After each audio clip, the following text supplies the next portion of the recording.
Welcome to PEAC, Train Like a Girl, a podcast by girls in sport, for girls and coaches in sport. And welcome to 2026.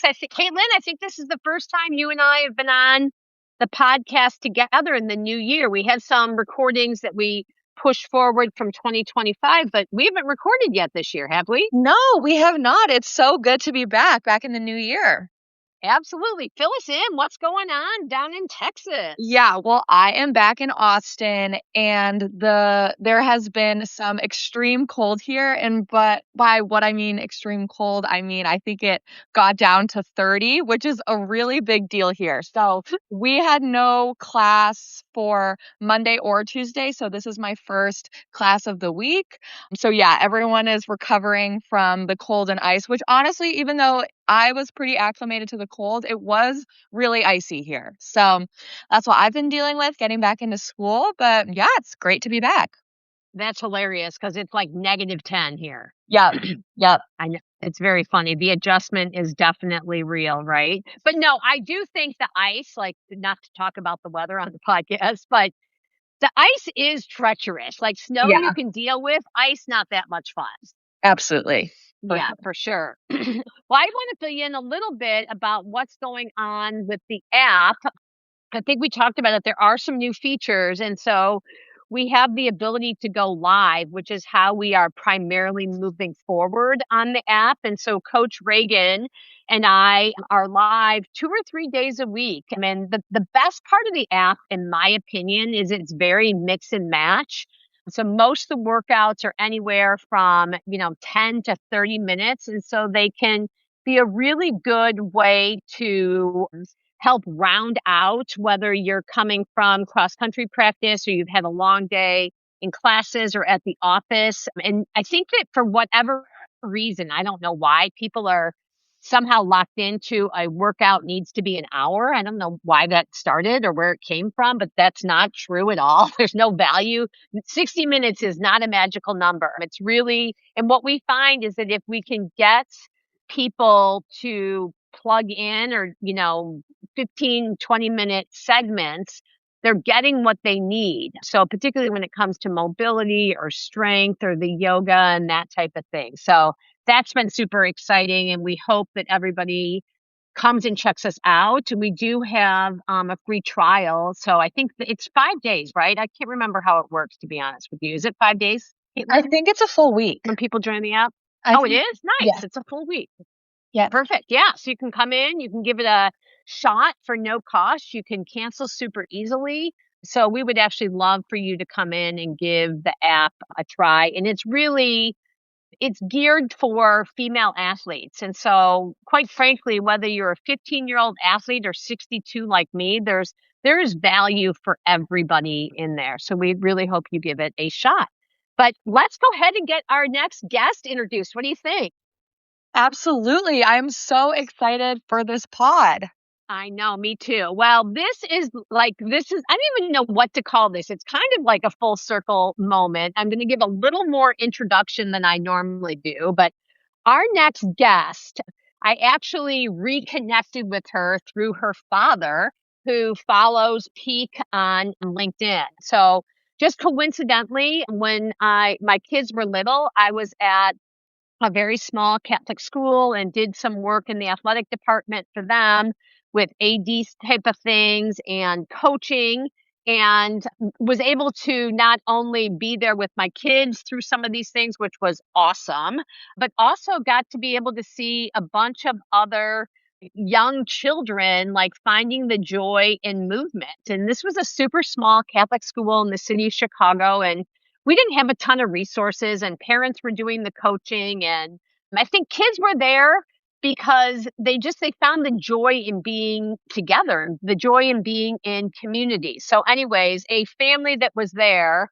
while my kids were there is Sheahen and her family. And her dad reached out to me and said, you know what? I've been following your journey and love what you're doing. You should really connect with my daughter. She played at the high school level and then played at the collegiate level, and she's now working at the professional level in women's basketball.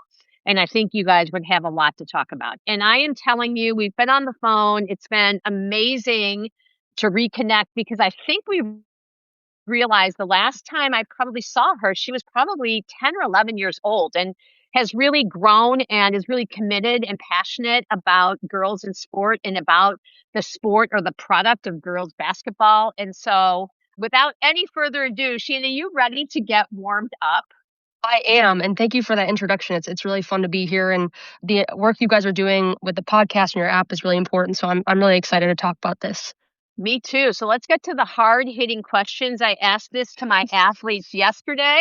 We do a question of the day at the beginning of practice. It's just my way to kind of break the ice and, mostly get information and have them connect with each other. So the big question yesterday was pineapple on a pizza, sometimes, never, or always?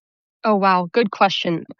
I have done pineapple on the pizza. I'd like to do it if I did like something that isn't so sweet with it. So I would do like pineapple and pepperoni, or like pineapple and maybe like jalapeno. So I will do it. I don't say I do it often, but I do enjoy it at times in certain circumstances.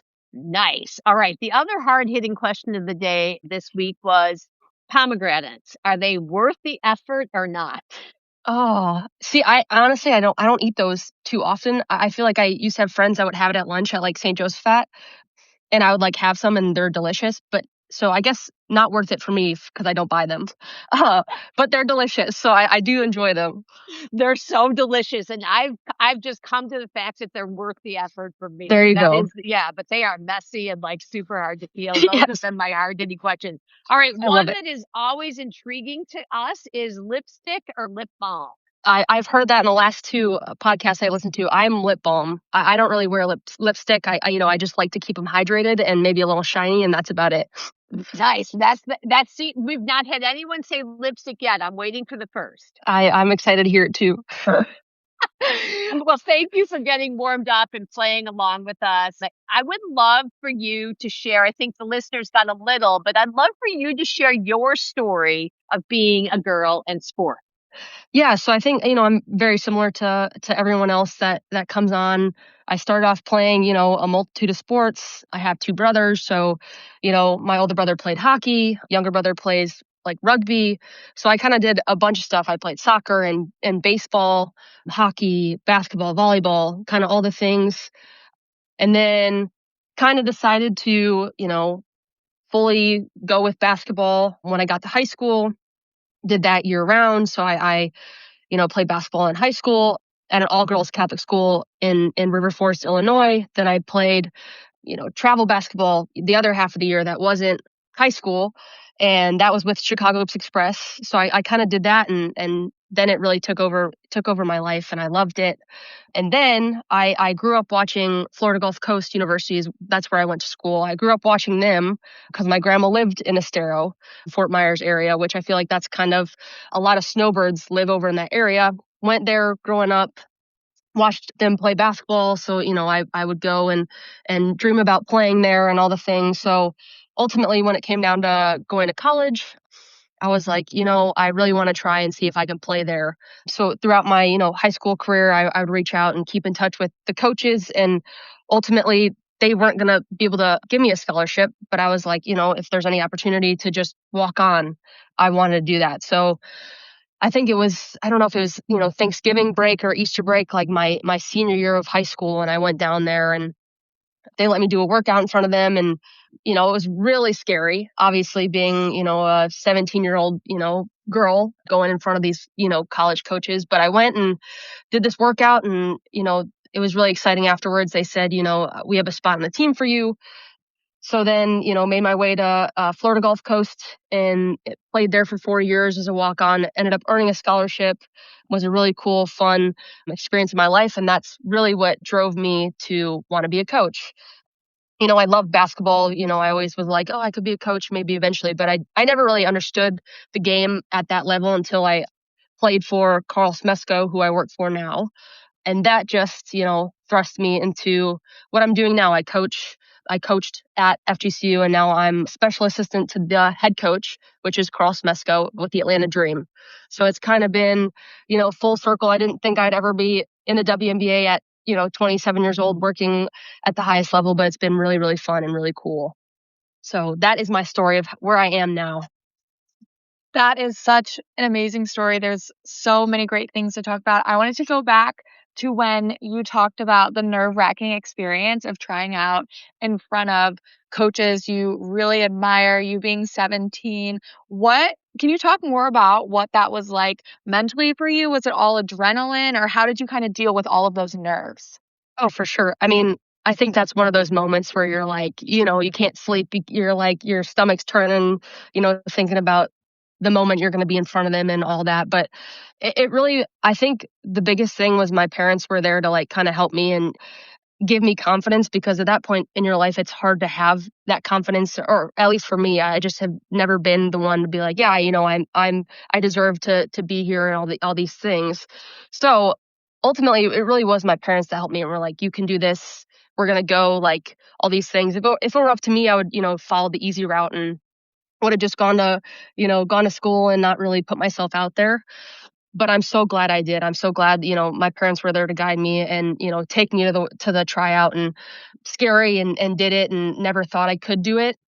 But they kind of pushed me to do it. So then I went through the workout, and, afterwards you're like, oh, phew, like, I did it, put myself out there, and good things came from that, which is huge, and a good, lesson to learn at 17 years old is that, you just got to do something hard, and you might fail, but you also might be doing something you never thought you could. So it's pretty fun. Absolutely. Yeah, that's amazing to have that support. And then at the end of the day, you just got to put yourself out there regardless of fear of failure. But you kind of mentioned how not having confidence, and I don't know if you're referencing a little bit of imposter syndrome, which can be common for athletes not really knowing if they're good enough to be on a certain team or a certain level of skill. Have you kind of felt that throughout your career, or how have you ever dealt with it? Yeah, totally. I mean, I think, you know, I'm thinking back to St. Josaphat, which, Anne Marie touched on. That's where, we connected. Then I think in fourth grade, I was getting all the girls in my class, which it was a class of like 23 people. I was getting them all to play basketball and all that stuff. At that age, I think I would say I was probably, one of the better players on the team, because, that was just at that age. And then I got to high school, and, everyone gets better around you. And so then you kind of, those, thoughts creep in where you're like, am I good enough to be playing? Am I good enough to, this, that? And then, you go and you're a walk on, and that's, you're kind of at almost the bottom, because you don't have the scholarship. You're facing these other people that, have the scholarship and were recruited and all this stuff. So totally, I think it's something I totally struggled with was, am I good enough to be here, or kind of finding my place to, find a role. Like ultimately, I was just as excited to be a part of a team that won and was successful and learned so much that it outweighed that feeling of, do I belong here? So that did end up helping, being part of, something bigger and really successful, and something where I could learn. So that kind of pushed those feelings aside, which was good. Absolutely. Absolutely. You know what? I want to kind of stick with this thing. There's a couple things that really stuck out to me is, and I know your parents, so this is kind of an easier conclusion for me to come to. But Yes, what I'm hearing, and what I think you experience, is your parents weren't finding value in you as an athlete. So they weren't excited for you because of something you were accomplishing. They were excited for you because you were giving, you were going through the process and enjoying the process, and they wanted to give you the confidence to keep exploring that. But they weren't telling you to go out there and get the Division I scholarship, and if you don't do that, like, we're going to be broke, or we put all this money into you, or which I think is what happens. I'm just being honest. It's what happens a lot of the times. But what it sounds like to me is that they were allowing you to borrow some of the confidence from them, and then also let you know that if this doesn't work out, it's all good, because your identity, and again, I know this because you and I talked, is that your identity isn't in being a basketball player. Your identity is in all those things, the hard work and the relationships and the school you went to and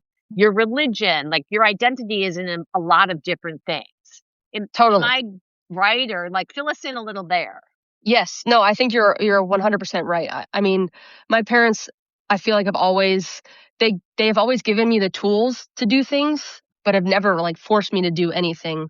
So when I was looking at colleges, they wanted me to be open to, doing everything. So, I was being recruited by, smaller schools and all those things, D3, and they wanted me to have those conversations. But when I was kind of like, I want to do something different. I loved Florida Gulf Coast. I was, wanting to look at school. My brother went to Dayton. I was like, well, maybe I want to go to Dayton. They were letting me explore like everything, but also didn't want me to turn down an opportunity. So they were kind of like, helping in every way, never, forcing anything, but always just giving me the tools to succeed and saying, we're here to help you, and kind of saying, whatever you need, or if there's, stuff I need to talk about or stuff like that. But they were never parents that ever, pushed me into doing stuff, or after I played a game in high school, they were never ones to be like, you needed to do this, that, and the third, better. So I was really lucky to have, parents like them that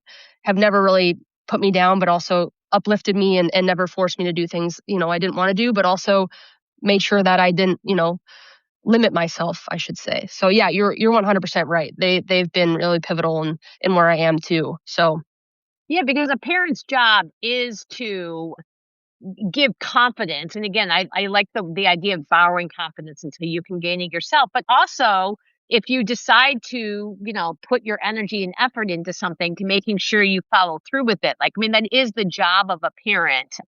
But what a job of a parent is not is to gain, notoriety through what their children are doing, whether that's getting an A in physics or scoring the winning, point in a basketball game. And I think that's what gets hard, because there are so many external sources out there.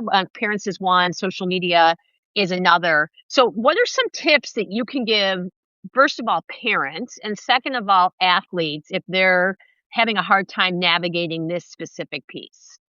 yeah, totally. I mean, I think one thing that my parents did really well, like I spoke on a little bit, was I never felt they were pushing me to extremes. Like again, like I think as a parent, like give your kids the tools to succeed.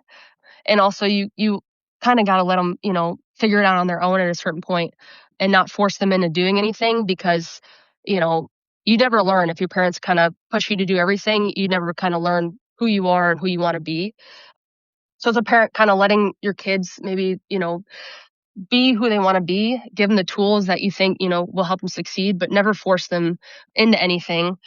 And then, as a student athlete or a person in general, like growing up, just, listen to your parents and their guidance, but, you should figure out who you want to be and put yourself out there, and don't be afraid to fail. Like how my example with the walk-on, like, don't be afraid to not go after an opportunity and use your parents as a resource. But if that's not something you want to do, don't end up doing it, because it's ultimately your life and they're just there to help you. Yeah, it's interesting. There's a couple things I want to pull out of there. First of all, I would love for you to talk about like the reality of being a Division 1 scholarship athlete, and that sometimes that doesn't happen, and that has to be okay. And it didn't happen for you, and then of course it did. But the point is that prior to that happening, you were okay with the fact that it didn't happen.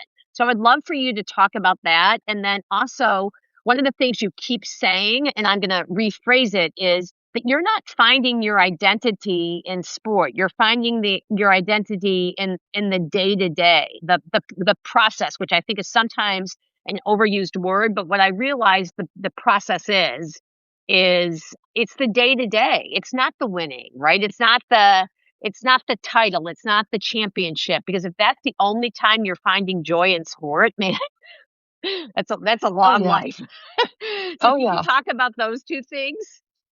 Yeah. So, and you said, can you remind me the first question, how you Yeah. asked it exactly?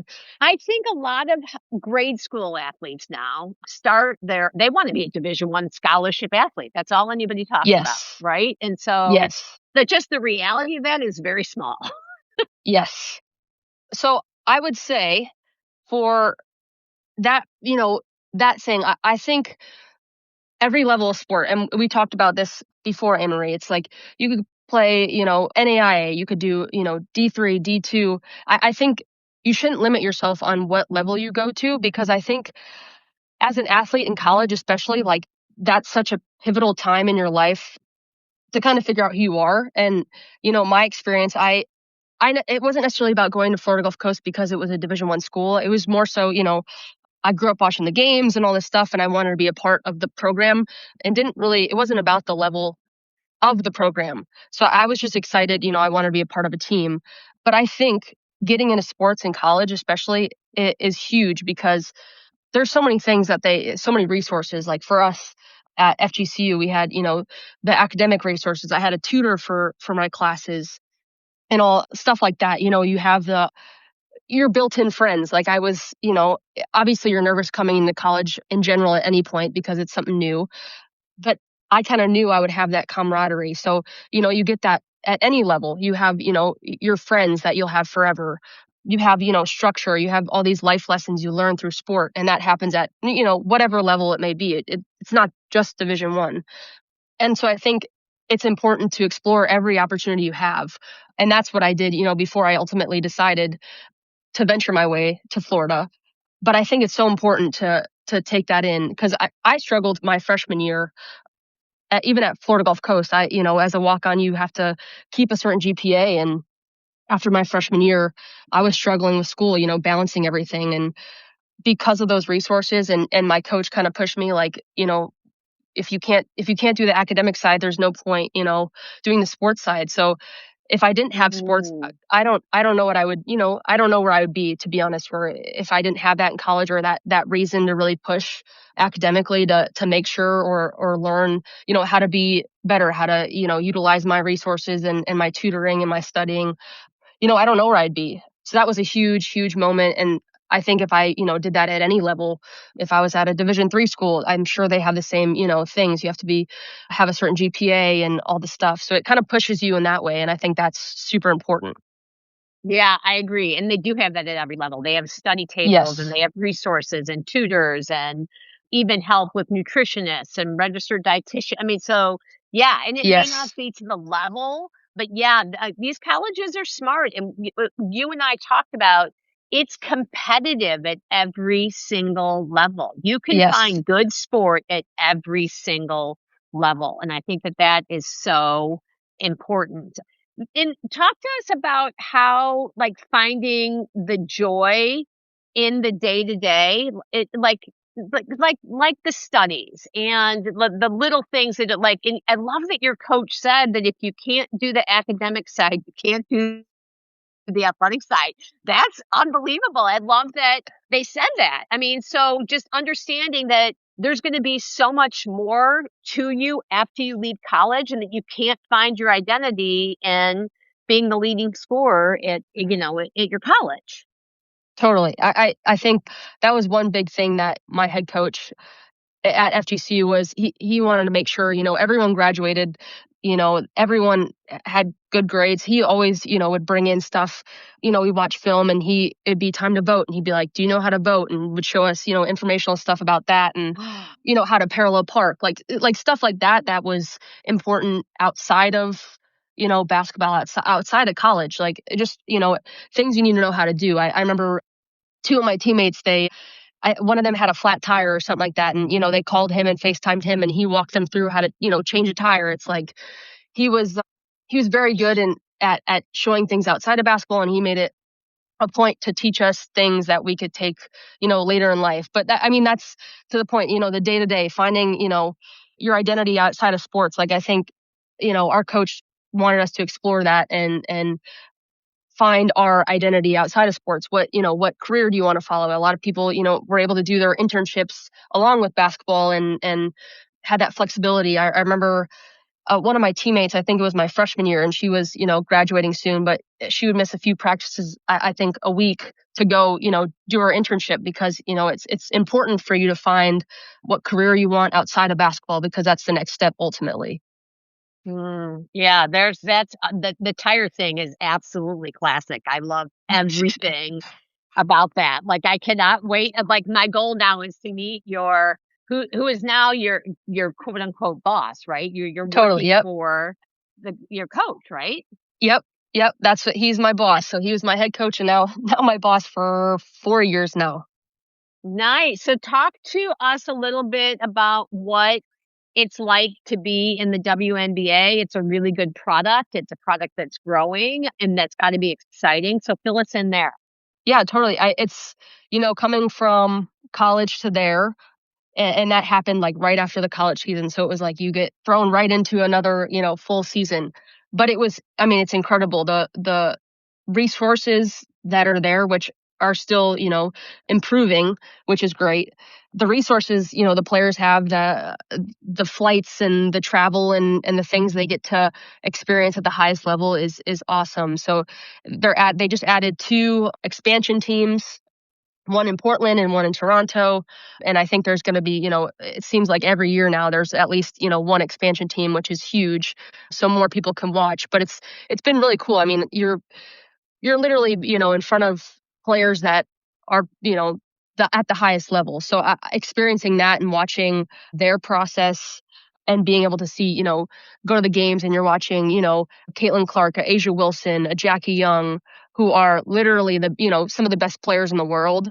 It's really, really cool. And to get to experience, all the strategy behind that as well and understand, these are the best coaches in the world and all the things, at FGCU, it's still college and Division I at a high level, but this is, a whole jump up that has been really fun to see as someone, coming up in the coaching world and wanting to learn more. And it kind of opens your world even further than I had before. So it's been really, really fun. Yeah, and it is a good product, and I'm so glad you're here to talk about all the amazing things and the expansion and the growth and all of that. I do want to talk a little bit about some of the things that aren't going so well. And you and I talked a little bit about this, but I went and dug up some numbers. So, Division I coaches, male coaches, earn about $2.7 million a year compared with about $600,000 for female coaches. Yeah, And wow. then and this is one that really kind of the professional numbers. I'm going to see if I can dig them out here. Those were the ones Yeah. that really surprised me because it's a percentage of revenue, right? So Yep. the NBA players make between 49 and 51% of the league revenues, while WNBA makes about 22%. Yep. That's staggering because it has nothing to do with how much money the league has or doesn't have. Right. Yeah. It's the percentage. Yep. It's the percentage. I don't think people realize that. Yes. Well, that's what I think. And I think we spoke on this briefly, but everyone's, like we're saying all this stuff, like, you can't pay them the same that you pay the NBA players. But, the problem is that that's like the misconception that, the WNBA players are saying, we just want, a similar percentage of revenue, not the same number as a total, so that's the big issue that people aren't understanding what they're actually asking for. Yeah, and I think that that's the part. So National Girls and Women's Sports Day is coming up next week. You generously are doing a short video. We finally got approval from our athletic director to host an event for athletes in sport. And, we aren't even differentiating. Some of the people have said, well, is it just for girls? And I said, no, Title IX is about inclusion, not exclusion. It's for anyone that wants to come. This is not about exclusion. And it's also about, understanding what the arguments are, what the debate is. And I loved there was a Instagram post where there were 2 interviewers that went up with, and a lot of it was surrounded around this pay discrepancy and other things. And they were interviewing people and they were asking them, well, who's your favorite female athlete? People were like, I don't know. I don't know any female athletes. Gosh, that's so disappointing. So disappointing. Yeah. It's like you don't even have any skin in the game. And you're out here, telling, saying, well, it doesn't need to be fair. Or it doesn't need to be equitable. It's like, you don't even know what you're talking about. Right. So. You haven't even seen both sides. And that's where it's like, if you have an opinion, at least, give some view to the women's side too. It's like you have to watch both. Like you said, to be able to say something, you need to, watch both and actually understand both sides. Absolutely. The other thing I wanted to, well, actually, let's finish this conversation before we move on. So those are some pretty big pay discrepancies. So in one case, we were talking about the difference between female athletes at the professional level being paid a lesser percent than the male athletes are being paid at the professional level. The other one, because Division I athletes aren't paid, quote unquote. Yeah, So we're right. talking about the salary of coaches. Thank you for getting my humor there. But again, $2.7 million compared to $600,000. Like, it is money, and money does matter, and money is not, it does show value, right? Like, if you don't Totally. think the product is good enough or the coach is good enough, you're not going to pay them what they're worth. How does this get better? Yeah, I mean, I think it's a lot of what has helped, I think, the WNBA players is, getting more eyeballs on it and, having players that can get those eyeballs to the game and watch it and understand like how valuable it is, how valuable these WNBA players are, and they're selling out arenas, and, they deserve to be paid more than what they make now in terms of, the percentage of the revenue. And so I think getting more attention to that, and also having, I think coaches bringing in other female coaches. So that's kind of what, my boss has done. He's always had, former players, female, obviously he's only coached women's basketball, but he's always brought in former players, and whether that was for, a season of time, but he has always made sure to bring, other females in, because I think that's really important is, how are coaches going to get to the highest level if they don't have someone that helps them start somewhere and figure out what they really want to do. So I think that's really important, is to get, more females involved early on, and at like a lower stage, and then they can build up into these, bigger, higher level coaches and people. And I think it's important too, on like, especially in the WNBA, on both sides of, the front office and the coaching staff, to have, representation as females, so that they can, be on both sides. I think for Toronto, their head coach, it played in the WNBA, and then their general manager also played in the WNBA. So I think that's awesome. They have, the two female duos that are at the highest level. So I think that's really important, and something that I'm sure will continue. I think with, again, more representation at the lower levels, and they'll build up into, higher level coaches, and also just, more eyeballs, and understanding that, when these younger girls watch this, they see a lot of females, and then they're like, oh, I actually can do that, and that's something, I can strive for. So as, as there's more representation, more TV, rights that the WNBA gets, so that they can get more viewers, I think that'll be awesome. So younger generations and females can see, look at all those women on the bench, look at all those women at the highest level, I can do that. So I think that's super important. Yeah, I think you're right. And here are the statistics that back what you're saying. So at the NCAA level, female head coaches make up 40% of female sports and 5% of male sports. The Wow. high school level, it's the same, female head coaches 40%, and it's actually only 1.9% at the Wow. male sport level. So, and that's the interesting piece, right? So a man can coach a girl, but a girl can't coach a man. I mean, that Right. seems pretty clear by the statistics there. Totally. And yeah, we talked about this, you and I, to be able to see yourself in the job, you have to be able to see somebody in the job. Interestingly enough, prior to Title IX, which was in 1971, 90% of NCAA female sports were coached by females. But what happened in 1971 is there was more equity around Ah, pay. So, while women are still only making $600,000 compared to $2.7 million prior to 1971, they were making $10.